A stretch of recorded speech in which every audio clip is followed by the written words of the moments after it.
यार, कितनी मेहनत करता है टीचर। तो अगर आपको रिवीजन करना हो तो बिल्कुल पढ़ सकते हैं। अगर आप एकदम जीरो पे हो, आपको कुछ नहीं समझ में आ रहा है, तो भी पढ़ना चाहिए, क्योंकि अब जीरो पे है तो बचे हुए टाइम में आप बेस्ट कैसे करोगे, रिलेवेंट और काम की चीजें पढ़ के। अब तुम चाहोगे कि एकदम जीरो से लेकर के और एडवांस तक हम सब कुछ पढ़ ले, तो भाई लिमिटेड टाइम में कुछ ना कुछ चीजें कंप्रोमाइज होगी। तो आपको रिलेवेंट और वही पढ़ना चाहिए अभी से जो टू द पॉइंट है। तो आप उम्मीद से रिवीजन बिल्कुल कर सकते हैं। उम्मीद से अगर आप जीरो पे हैं तो भी पढ़ सकते हैं, ठीक है ना। तो ये तो अपनी रिक्वायरमेंट है, इसमें कोई प्रॉब्लम नहीं है, ठीक है। बिल्कुल पढ़ना चाहिए, कोई प्रॉब्लम नहीं है। क्या हम रिवीजन के लिए पढ़ सकते हैं? रिवीजन के लिए पढ़ सकते हैं, बिल्कुल। आपको रिवीजन करना तो पढ़ सकते हैं। आपको उम्मीद से रिवीजन करना, उम्मीद से कर लीजिए। अगर आपको सेल्फ रिवीजन करना है, कॉपी खोल के करना, कॉपी खोल के कर लीजिए, ठीक है। आपको मिस्टर हंड्रेड के भी लेक्चर दे दूंगा, वहां से करना, वहां से कर लीजिए। It's your choice. और बैठे शांत मन से बैठ के सोचना कि तुम्हारी रिक्वायरमेंट क्या है। बहुत सारे बच्चे भी जीरो पे होंगे, बहुत होंगे, ऐसा नहीं है।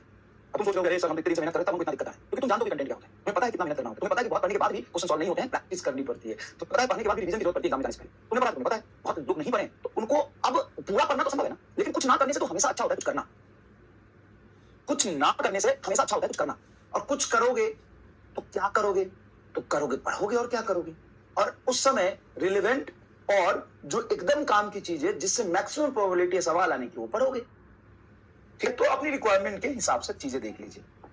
अगर आपने कुछ नहीं पढ़ा है तो आपको जीरो से पढ़ना है तो उम्मीद से पढ़िए, बिल्कुल सही है।